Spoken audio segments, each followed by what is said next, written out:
नमस्कार, आप देख रहे हैं रितम और मैं हूं आपके साथ चेतना मनकोटिया। बंगाल के हावड़ा शिवपुर में रामनवमी की शोभा यात्रा निकाले जाने के दौरान हुई हिंसा के बाद सुरक्षा व्यवस्था को लेकर ममता बनर्जी सरकार पर सवाल खड़े हो रहे हैं। वहीं इस मामले में अब पश्चिम बंगाल के राज्यपाल सीवी आनंद बोस ने मुख्यमंत्री ममता बनर्जी से बात की है। राज्यपाल ने घटना पर रिपोर्ट भी तलब की है। राजभवन की ओर से जारी एक बयान में कहा गया है कि राज्यपाल बोस ने राज्य सरकार से उपद्रवियों के खिलाफ कार्रवाई के अलावा कानून व्यवस्था को प्रभावित ढंग से बनाए रखने के लिए पुख्ता प्रबंध सुनिश्चित करने के लिए कहा है। पश्चिम बंगाल में शोभा यात्रा के दौरान हुई हिंसक घटनाओं को लेकर केंद्रीय मंत्री स्मृति ईरानी ने सीएम ममता बनर्जी पर जमकर निशाना साधा। स्मृति ईरानी ने कहा कि ये कोई पहली घटना नहीं है कि हिंदुओं की धार्मिक शोभा यात्रा पर हिंसक हमला हुआ। केंद्रीय मंत्री ने आरोप लगाते हुए कहा कि लक्ष्मी पूजा में भी इसी तरह का हमला किया गया था। ममता सरकार हिंदुओं की रक्षा नहीं कर पा रही है। सीएम ममता ने सजा देने के बजाय शोभा यात्रा के हमलावरों का बचाव करने का काम कर रही है। अमेरिका के राज्य जॉर्जिया की असेंबली में हिंदू फोबिया और हिंदू धर्म के विरोधियों की कट्टरता से निपटने के लिए प्रस्ताव पारित किया गया है, जिसमें नफरत फैलाने वाले लोगों की निगरानी की जाएगी। इस तरह का प्रस्ताव पारित करने वाला जॉर्जिया अमेरिका का पहला राज्य बन गया है। इस प्रस्ताव में कहा गया है कि हिंदू धर्म दुनिया के सबसे बड़े और सबसे पुराने धर्मों में से एक है। हिंदू धर्म के दुनिया के 100 से ज्यादा देशों में 100 करोड़ से ज्यादा अनुयायी हैं। हिंदू धर्म में स्वीकृति, आपसी सम्मान और विविध परंपराओं का गठजोड़ है। पश्चिम बंगाल से बीजेपी के लोकसभा सांसद जगन्नाथ सरकार ने प्रधानमंत्री नरेंद्र मोदी और गृह मंत्री अमित शाह को एक पत्र लिखा है। इस पत्र में उन्होंने हावड़ा में दमन के प्रसार को रोकने के लिए केंद्रीय बलों के हस्तक्षेप का अनुरोध करते हुए एनआईए से दंगों के मूल कारण की जांच करने की मांग की है। श्री कृष्ण जन्मभूमि शाही ईदगाह विवाद मामले में कोर्ट में अमीन सर्वे ऑर्डर मामले में सुनवाई हुई, जिसमें कोर्ट ने श्री कृष्ण जन्मभूमि शाही ईदगाह के सर्वे का आदेश दिया है। अब कोर्ट द्वारा 17 अप्रैल तक अमीन की सर्वे की रिपोर्ट मांगी गई है। बता दें कि हिंदू सेना के राष्ट्रीय अध्यक्ष विष्णु गुप्ता के दावे पर कोर्ट द्वारा एक अहम आदेश दिया गया, जिसमें मथुरा न्यायालय की civil senior division fast track द्वारा अमीन सर्वे का आदेश दिया गया है। जल संरक्षण की दिशा में केंद्र सरकार को बड़ी सफलता मिली है। देश भर में अब तक 40,000 से ज्यादा अमृत सरोवर बनाए जा चुके हैं। यह उपलब्धि पिछले साल अप्रैल में मिशन अमृत सरोवर शुरू होने के बाद 11 महीने की छोटी अवधि में हासिल हुई है।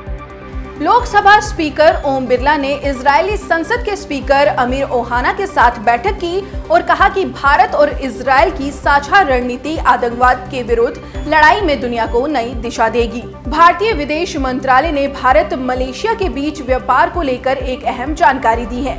विदेश मंत्रालय का कहना है कि दोनों देशों के बीच होने वाला व्यापार अब अन्य मुद्राओं के अलावा रुपए में हो सकता है। बता दें कि भारत के साथ अब तक 35 देश रुपयों में व्यापार करने में अपनी रुचि दिखा चुके हैं।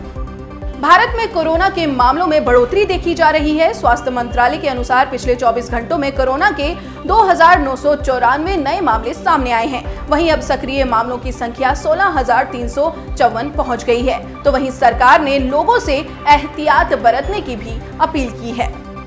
पिछले एक वर्ष में ग्रामीण क्षेत्रों में स्वच्छ भारत मिशन के संचालन में आई तेजी के कारण देश के लगभग 40% गांव अब तक ODF प्लस घोषित हो गए। इनकी संख्या इस वर्ष 31 मार्च तक 2,38,973 हो गई है। केंद्रीय जल शक्ति मंत्री गजेंद्र सिंह शेखावत ने ये जानकारी दी है। कोची शिपयार्ड लिमिटेड और भारतीय नौसेना ने करार किया है।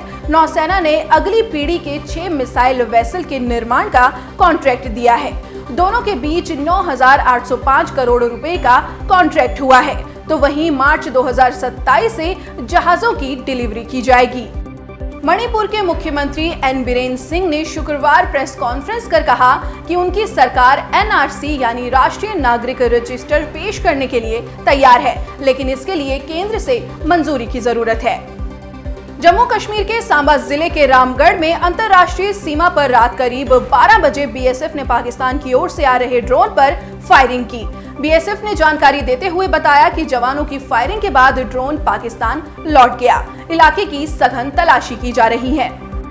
केरल के कोझिकोड शहर में आज सुबह कल्लाई रोड पर एक कपड़ा दुकान में आग लग गई। इस भीषण आग से शोरूम के बाहर खड़ी कई कारें जलकर खाक हो गईं।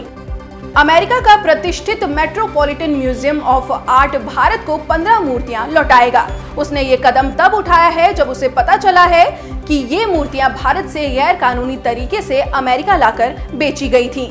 संग्रहालय ने कहा कि इनमें पहली शताब्दी ईसा पूर्व से लेकर 11वीं ईस्वी की मूर्तियां शामिल हैं, जो टेराकोटा, तांबा और पत्थर से बनी हैं। बता दें कि ये सभी मूर्तियां कुख्यात डीलर सुभाष कपूर ने बेची थीं, जो अभी भारत की जेल में सजा काट रहा है। पाकिस्तान में इन दिनों भूखमरी जैसे हालात उत्पन्न हो चुके हैं। वहीं कराची में शुक्रवार को राशन बांटने के दौरान भगदड़ मचने से 3 बच्चों सहित 12 लोगों की मौत हो गई। पाकिस्तान में एक बार फिर टारगेट किलिंग का मामला सामने आया है, जहां खैबर पख्तूनख्वा के पेशावर में अज्ञात शख्स ने सिख कारोबारी को दिन दहाड़े दुकान में घुसकर गोली मार दी। इससे पहले 30 मार्च को भी कराची में एक नामचीन हिंदू डॉक्टर की गोली मारकर हत्या कर दी गई थी। भारत के विदेशी मुद्रा भंडार में फिर उछाल देखने को मिला है। आरबीआई के अनुसार 24 मार्च तक विदेशी मुद्रा भंडार 5.98 बिलियन डॉलर के उछाल के साथ बढ़कर 578.78 अरब डॉलर पर जा पहुंचा।